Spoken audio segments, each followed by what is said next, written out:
Last Friday, we had a scare in the healthcare community when Judge Reed O'Connor, who is a district court judge in the state of Texas, a federal judge, ruled that the Affordable Care Act was unconstitutional.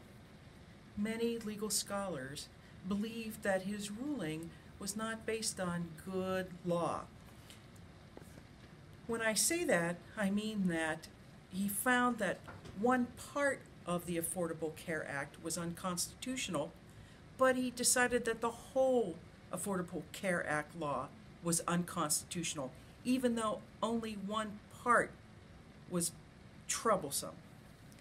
Now, as we move forward and we think, well, where do we go from here? The first important point is nothing is at stake at this moment. The healthcare.gov website and navigators were still helping people sign up for the Affordable Care Act as of Saturday. The second important point is all of the coverage that is there under the Affordable Care Act, everything that's under the formularies, that'll all still be there as people have signed up and get their coverage through the next year. All the states that have expanded Medicaid for people under the Affordable Care Act will continue to receive their federal payments, and people will continue to receive their expanded Medicaid access. Virginia is a state that has considered expanding Medicaid under the Affordable Care Act.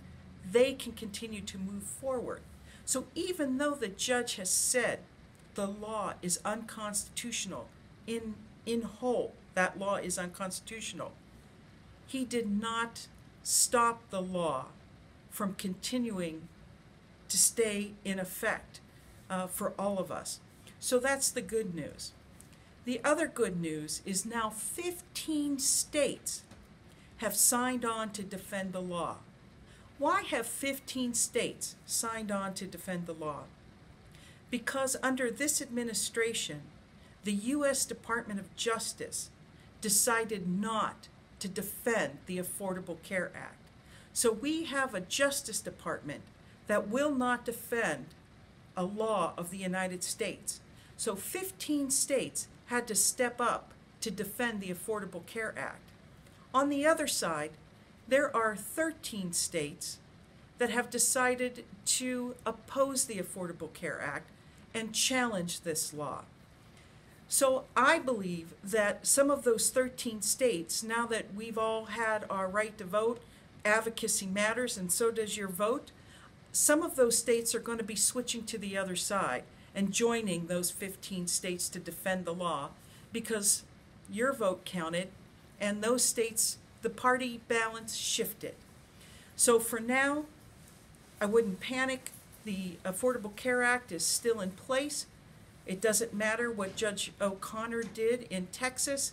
That will be appealed, and Congress may be taking a look as to what they can do to make sure that we continue to have mental health parity.